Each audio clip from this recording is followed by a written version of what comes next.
way really we started to get into pharmacy is a lot of these little ID-mate devices, these barcode scanners, were being sold into the VA, Department of Veterans Administration. We couldn't figure it out. They were just flying off the shelves. And so we come to find out that a lot of the VIST coordinators who kind of set up the services for any blinded veteran were justifying purchase of our product for use on medications that the VA would provide. And so we kind of scratched our head and said, okay, with that product, you still had to scan a barcode and you had to hold the record button and say, this is amoxicillin 250 milligrams. Works great, but you need someone to tell you that. You need someone there. So we kind of stepped back and said, wow, this is something that wouldn't it be much better if pharmacy could just deliver a product that was easily available? So that's where we started. And we actually first started with 2D barcodes, or kind of like the QR code. Okay. And this is way back in like 2001, 2002.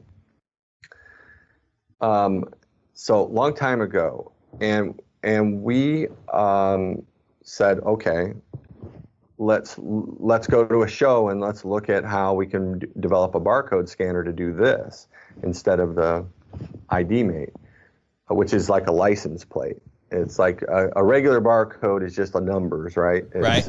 QR code actually stores data. So we started to get keyed in at this show on this newer technology called RFID or NFC. You might know about it today as NFC. And so sure enough, we found something with the capacity that maybe we could put enough data on a QR code and have rather than a visual line of sight to a barcode, but have a wireless read. And so that got us thinking. We took a bunch of brochures home, and sure enough, we found a developer and started the process of developing the very first ScriptTalk, which is the talking or audible prescription. And so, but the whole thing was to solve the problem initially of the VA. We wanted to get an opportunity there. So we took prototypes into the VA, into the director of pharmacy in the VA, and kind of the same thing, serendipity, convergence, I don't know what it was, but they said, hey, we've been getting a lot of folks coming in asking about something simpler that we can deliver. Nice. So we showed it to them, and they said, hey, great, we're going to do a pilot. And in 2003, even back then, and this is even well before any retail pharmacies started doing it, more than 9 years before, they said, okay, we're going to put this nationwide throughout all the VA hospitals. Wow. And so that's how we kind of started with the very first ScriptTalk. Nice. So you started in the VA, and now you're in independent pharmacies. So what is your spread now? Like, how many pharmacies would you say you're in? Oh, gosh. I should have probably got the exact statistics, but somewhere probably in if you count all the pharmacies that are doing it or will do it, probably in the 10,000 range, pharmacies that are doing it. Some of the ones that are doing it, like Walmart, for example, they don't necessarily do it. We're in about 2,000 Walmarts.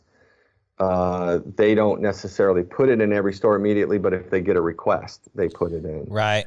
And so if they get a patient who needs it that comes in, they'll put it in that store. Right. And so the way the product works now, at least on the retail side, is this is the device right there. Okay. That's it. I don't know if you can see it. This device is free to the patient. Doesn't cost anything to the patient. We provide it on loan. And as soon as they're done using it, they send it back. So that's it's kind of a loaner thing for them. So we'll get a request, and it's called our Pharmacy Freedom Program. Okay. And that means that if they go to, for example, an independent, or they go to Walmart originally and they want to move to an independent, if we find there's a closer independent or somebody that they want there, we will switch them over to that. They can go to any pharmacy that offers ScriptTalk. So the business model then, the patient's getting it for free. Was the business model is just the pharmacy pays per script or pays per month, or what is that? How does that work?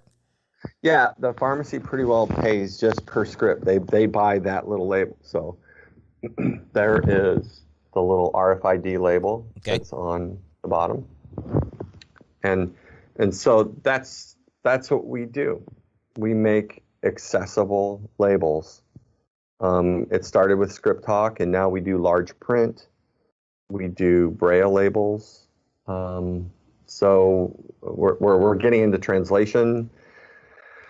It's a whole broadening of the idea that a lot of different patients need their information in a different format. And it's not always in this little tiny label around the bottle. It with tiny print, whether it's audible or whether it's Braille or whether it's, and these are primarily vision impaired, even translation, they need that information in a different format. Are there some of the insurance companies that cover? I mean, sometimes is the pharmacist always doing this, or is there a code they can transmit? I was just about to ask that.